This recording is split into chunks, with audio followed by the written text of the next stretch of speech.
Why is it so hard to do the little things that would improve my life? The way that our minds are designed is our minds are designed to stop you at all costs from doing anything that might hurt you. There are so many people in the world, and you know, you may be watching this right now, and you have these incredible ideas, and what you think is missing is motivation. And that's not true. Because the way that our minds are wired, and the fact about human beings, is that we are not designed to do things that are uncomfortable or scary or difficult. Our brains are designed to protect us from those things because our brains are trying to keep us alive. And in order to change, in order to build a business, in order to be the best parent, the best spouse, to do all those things that you know you want to do with your life, with your work, with your dreams, you're going to have to do things that are difficult, uncertain, or scary, which sets up this problem for all of us. The one thing we have in this world is we can't control the events, but we can choose what to focus on, we can choose what things mean, and we can choose what to do. Those three choices, those three decisions really control our life.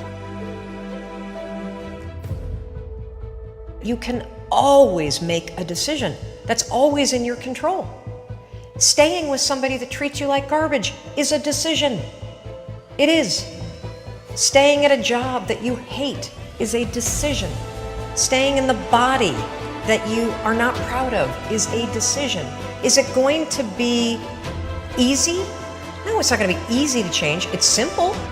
It's your job to push yourself.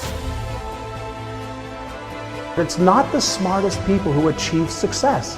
It's the people who procrastinate less, make fewer excuses, as they take actions every day towards the goals that they want to achieve.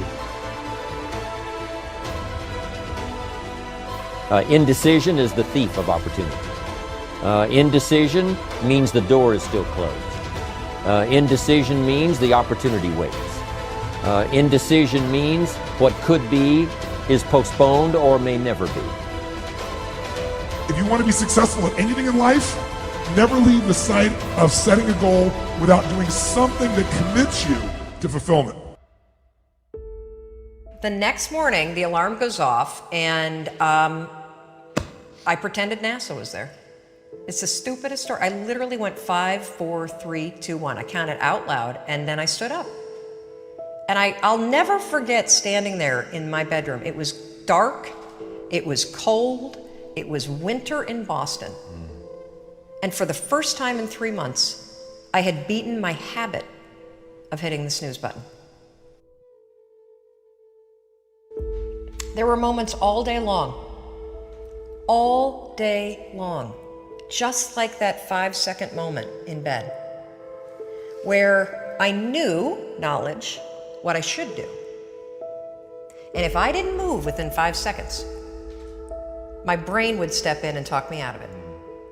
Every human being has a 5-second window, might even be shorter for you. You have about a 5-second window in which you can move from idea to action before your brain kicks into full gear and sabotages any change in behavior. Your life is what you think it should be.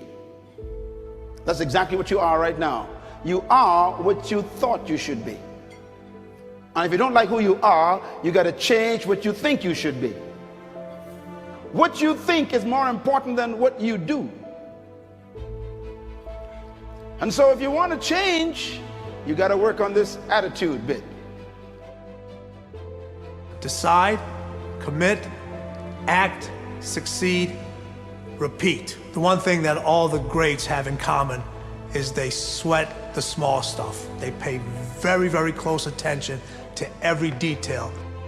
What makes you comfortable can ruin you. And what makes you uncomfortable is the only way to grow.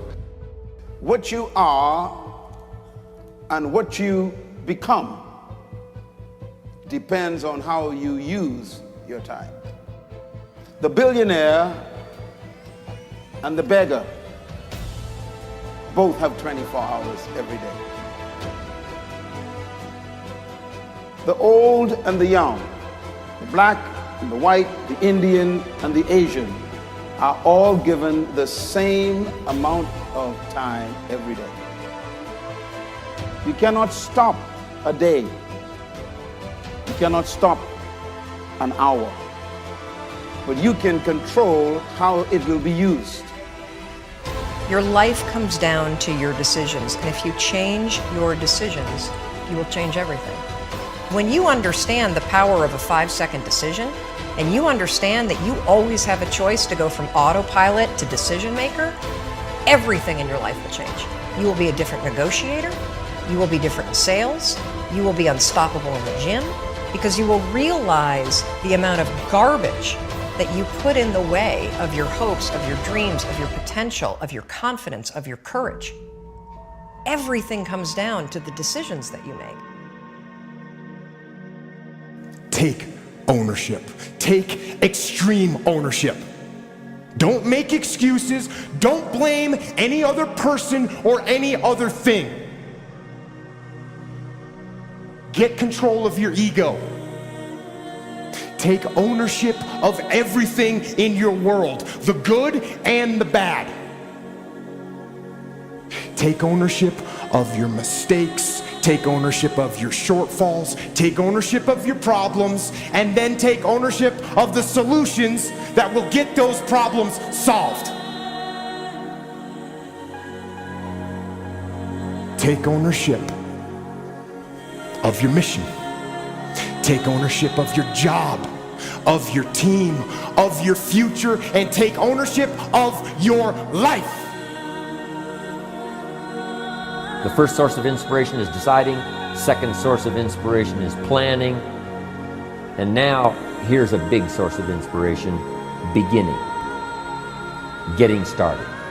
Actually turning thought and the notes on the paper, the plans, actually now committing it to action. Getting started. I'm a humongous believer that ideas are and that execution's the game. Well, I think the one thing that discipline definitely does help you with is it helps you get things done. And when you get things done, when you actually do things, you have more success. If you have more success, and sometimes a big part of success is just not being f***ing lazy and just doing it. Yeah. That's like 90% of it is just showing up. Get there and start working. Like, you're not gonna feel perfect every day. If I only worked out when I felt good, I'd be a fat f***. Discipline, it does start with waking up early. It really does. But that is just the beginning. And I always say that discipline is the root of all good qualities. But you have to absolutely apply it to things outside of just waking up early. It's everything. It's working out every day, making yourself stronger and faster and more flexible and healthier. Discipline is eating the right foods to fuel your system. It's about disciplining your emotions so you can make good decisions. Doing the tasks that you don't necessarily want to do, but that you know will help you. The thing about self-discipline is that it is necessary for everything you do in your life. You have to be self-disciplined. Discipline is not punishment. It's not. If you change your mindset and really focus it on what discipline really is, you start to welcome discipline. You welcome self-discipline into your life. You people have to know you, not because, oh, he's a good salesman. Oh, he's a good this. Oh, he's an artist. People need to know you for one major thing first. He works. He produces. The guy's there every day. The guy's pushing and shoving. Because the truth is, no matter how good your ideas are, how good your art is, or how good your skill set is, If you're not working, man, if you're not vibrating at a frequency that people say, my God, how does that guy do all that? If you're not vibrating at that rate, if you're not working at that level, you're not going to make it.